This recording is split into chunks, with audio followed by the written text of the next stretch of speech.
Hey guys, it's your girl Simone Williams from The Wolf of E. Thank you for watching our video. We're going to talk about everything from politics to sports to who's beefing with who to the Kardashians to race relations and everything in between. So thank you so much. We have a lot to discuss. So let's get right to it. First, we're going to talk about this debate that just happened. And now, man, oh man, oh man. Where to begin? Let's start with this stop and frisk thing that Donald Trump is trying to make happen. We all know that it happened in New York and it took a lot of guns off the street, and I'm all for that. I don't like gun violence. I don't like any violence actually, but I appreciate that. But my issue with the law is, who are you going to stop and frisk? Or the potential law that Donald Trump wants to have.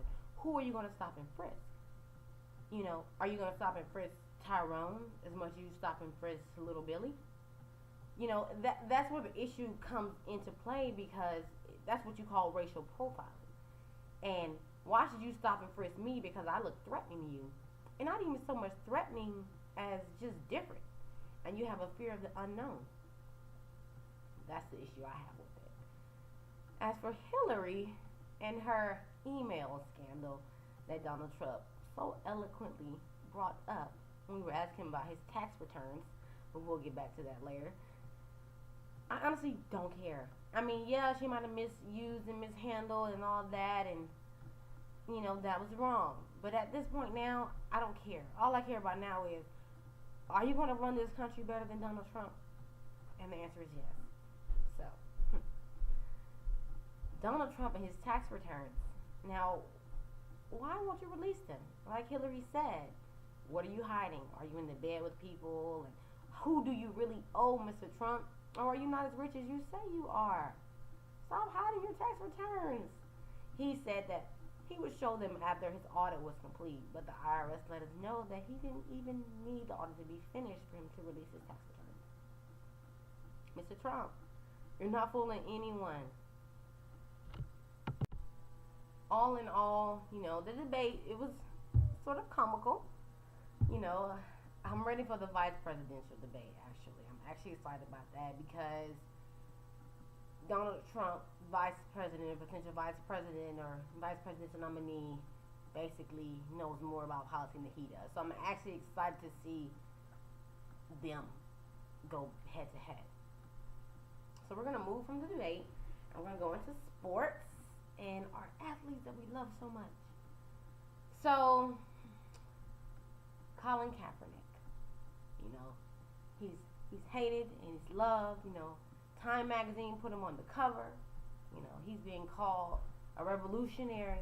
You know, he's also being called a hater of the troops. It's so many different sides to this. When, if you believe in justice, you understand why he's not standing. You don't have to be black to get it. There are so many racial injustices that are plaguing our society, and it's time for us to take a stand, or in Colin's case, take a seat. Why stand for something that is killing my people? You know, why stand for something where someone can be on trial for shooting an unarmed teenager, or teenagers with their hands up and killing them? Why stand for that? So I sit with you, Colin. Also, LeBron, you know, Media Day was a couple days ago or yesterday, and LeBron used that time to speak on the racial injustice and how his son is about to be able to leave the house by himself, and he is going to have to worry about that. The people who are supposed to be protecting his son are actually the people who are killing them. It's really sad. You see people crying and begging for a change, but what is it going to take? It's going to take love. Real love. Because there's so much hate in this country. It's sad. It's really sad. So big ups to you, LeBron. Big ups to you, Colin, and all the other athletes who are taking a stand. To Cam Newton. Oh, Cam. As a Georgia Bulldog, I, you know, had a love-hate relationship with you because you went to Auburn, of course. But, you know, I've loved you in the professional sense. You know, since you've come to the NFL, I've supported you. But I'm looking at you differently now, just based on the things that you've said, and you know, people are calling him things like coon and house N word and all this, and you can't be blind. You might not understand because of all the money you make, but you wasn't always making that money, Cam. Like, they say this all the time, and it's so cliche, but don't forget where you came from, honey. It's there. It's a problem. Don't be blind to it. So, like I said, they had media day, and Derrick Rose actually was talking to a reporter, and he told them, he said, yeah, I'm just here. This is Melo's team. I'm just going to help him win. And I wonder how well that's going to translate, because Derrick Rose is used to being the superstar. He is the franchise player. And now he's here with Melo, who is a franchise player of the Knicks. Like, I wonder how that's all going to translate. It was actually interesting to me to hear him say that. This is Melo's team. As long as he recognizes it, that's good with me. And then I saw Kevin Durant in a Golden State jersey, and I almost flipped excuse my language, but to me, he's a traitor, and when I see him in that jersey, I laugh. I'm like, really? I mean, I guess, get your paper. By all means, Kevin, get your paper, honey. You want your ring, go get it. But I look at you differently now. Just as an athlete and as a superstar. To me, I get, Dwayne Wade left his team and, and everything. But Dwayne Wade got his ring. You went to another team to get your ring. You're not a superstar. Like, you're not.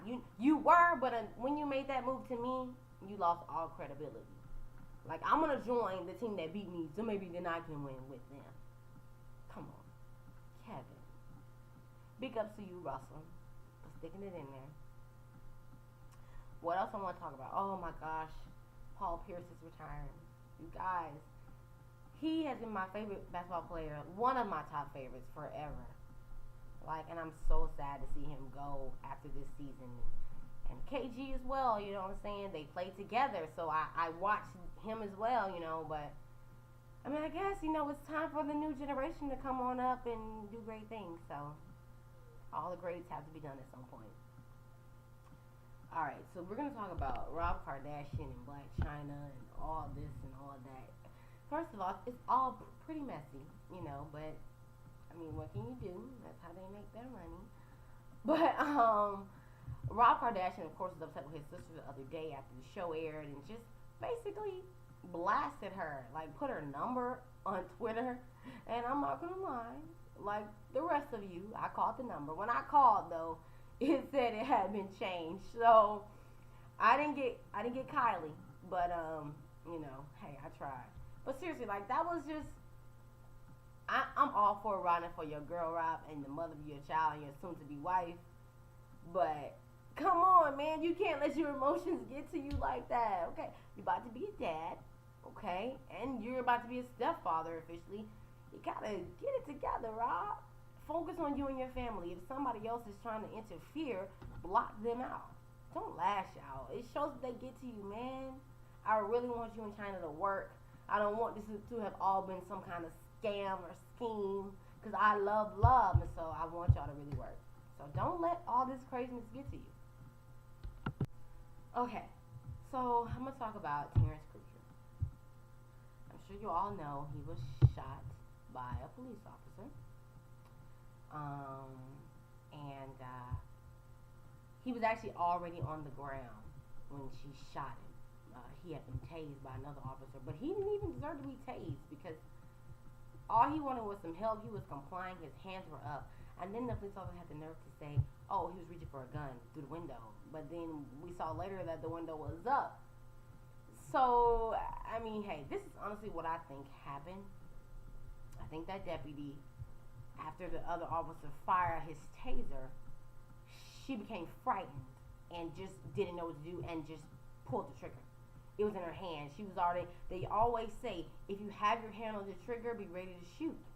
And, she shot, and it really sucks, because an innocent man has lost his life, along with thousands of others. You know, it's just really sad. And I really think that police and community need to come together because there's no reason you should be in my community and I have no idea who you are. Come around, see the people, learn the people. That way you know who you're dealing with. Also, it was crazy because I was actually in this community event today that one of our correspondents sponsored about how to basically respond to active shooters and whatnot. And the officer who was giving the presentation said, you know, she's a woman. She's probably like about 5'4". I'll give her that, 5'5", 5'4". And she says to all of us, I have anxiety issues. And then I'm like, when she first said, I'm like, what? She's a police officer. Well, she was Caucasian, you know, in Roswell. And she said, I have anxiety issues, so I have to, you know, take deep breaths at times. I'm like, okay. And she says, I have anxiety issues because I'm small, you know, I'm short. And you have a gun? Huh. So when this black guy who's 6'5", maybe looks intimidating to you because you don't know him and it's something strange. If you don't count, who knows what you might do? You might shoot. But these are people that's supposed to protect us, and you just told me you have anxiety issues because you're small? Girl, you in the wrong profession, okay? That's what I'm saying. Like, these police officers need to be trained. They need to, their background checks, they need to be put through more rigorous. Basically, they need to go through training, simulation trainings, so that way we can see how they will respond in those situations, because it takes 1 second to shoot a gun and take a life. And there need to be officers that are going to take 3 seconds, stop and think before they pull the trigger. Okay, so I, debated on whether or not I wanted to talk about this, but so the game and Meek Mill. If you don't know the story, I'm gonna do like a real quick synopsis for you, just to get things going. So the game thought that Meek Mill, or thinks, or maybe, I don't know, that Meek Mill snitched on him. And so the game is at a concert, and he drops a diss track. He disses Meek, Meek drops a track. He disses Game. Memes start.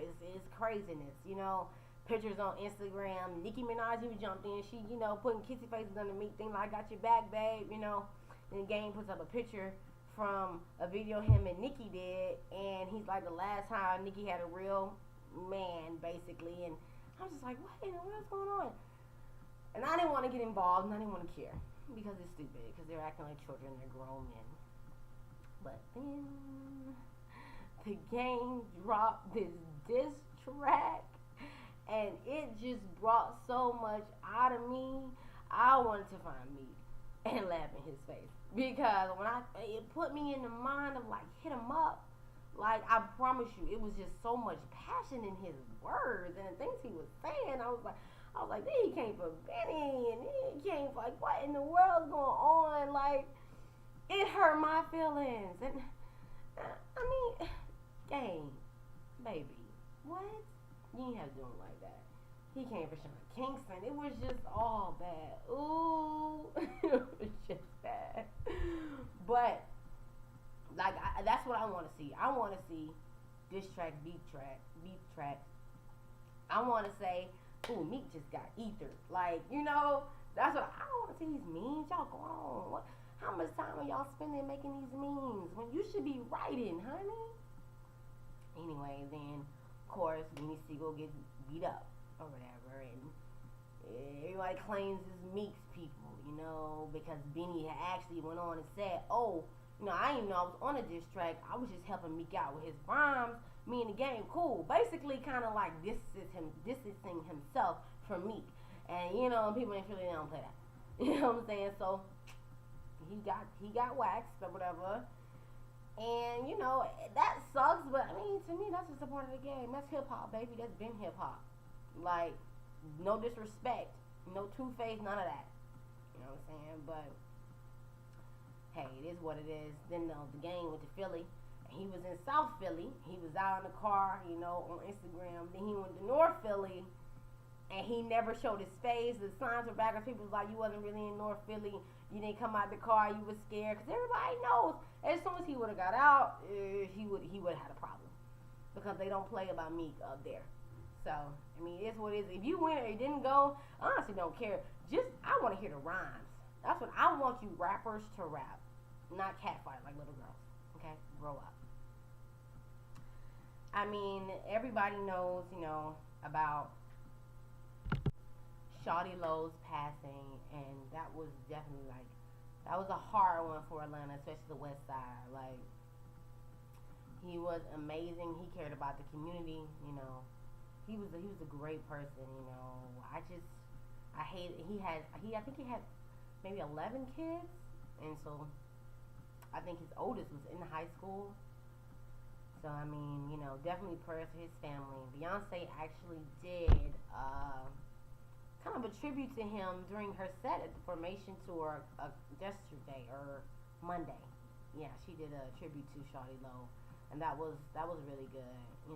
I know Atlanta appreciated that. I didn't get to see it myself. Can't quite afford Beyonce tickets yet. It's okay, one day. But it was definitely good. I saw the clips of it, and I appreciated that.